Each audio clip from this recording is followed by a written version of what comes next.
Familiant. Let him hear it. Robert.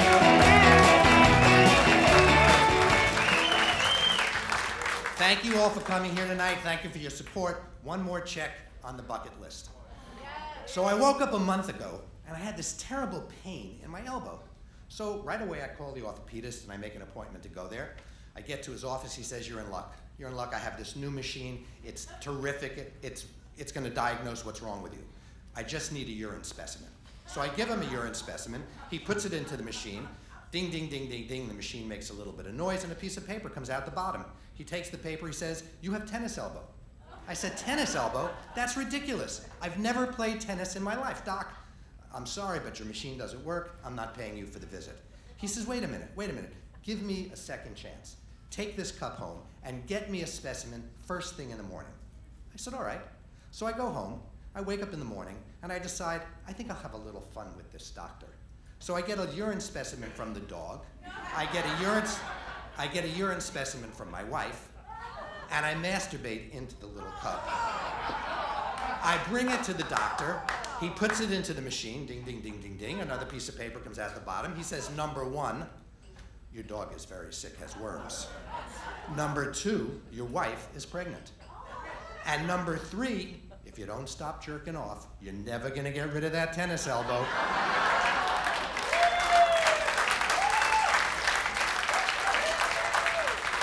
I live in Lakewood Ranch with my wife, Rita, our daughter, who is a high school student, and our son goes to college in Fort Myers.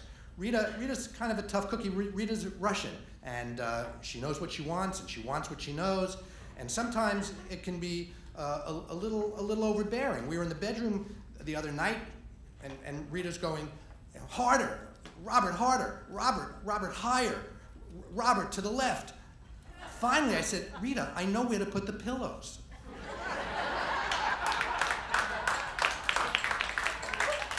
But she can be very loving as well. She can be very loving. I came home from playing golf, and it was around 2:30 in the afternoon, and she says to me, Lucy will be home from school at 4 o'clock. Get in the bedroom. I don't need to be told this twice. I take a great, quick shower. I come walking into the bedroom. I'm feeling good. I'm smelling good. I'm naked. She looks up. She says, that's how you're going to nap?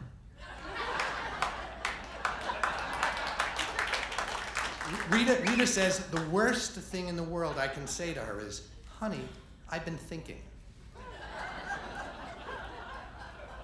We had problems with Lucy, our daughter, when she was younger. She didn't talk. We took her to specialists all over the country.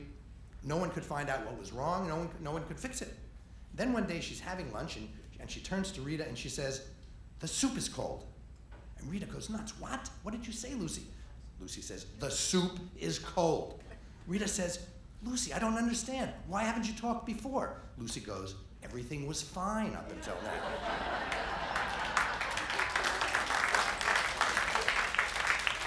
Ian called me from college the other day, which meant either the keg was dry or he had something good to tell me. So he calls up, he says, hey, Dad, I got great news. I got an A on my statistics class. I said, wonderful, tell me what happened. He says, well, I'm in class, and the professor is teaching us about probability. And they're using craps and poker and roulette as examples to teach us the math. And some kid gets up in the back of the room and yells at the teacher, you shouldn't be teaching us math using gambling. That's a terrible thing to do. And I yelled out, not if we win.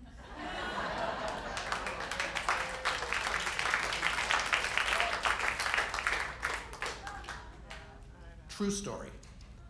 I'm sure many of you have been to Quest or LabCorp on a regular basis, like every other day. So I was there the other day.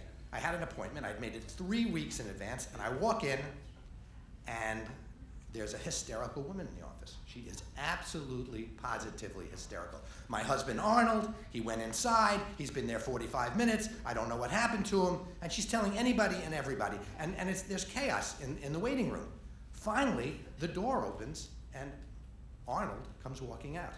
And as only a wife can do, her concern and fear for his welfare turns to anger. Arnold, what the hell have you been doing in there? Arnold, what the hell took you 45 minutes?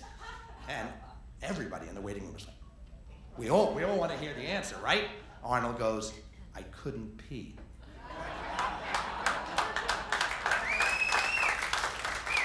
And finally, there's a story about Mr. Smith, who unfortunately had an automobile accident.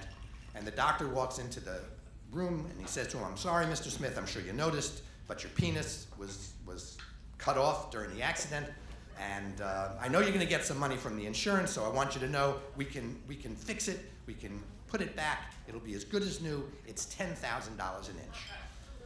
So why don't you think about it, and I'll come back tomorrow." So he comes back the next day, and the wife is there. And the doctor says, "Well, have you thought about my proposal?" And she says, "Absolutely, we're going to redo the kitchen." Thank you very much.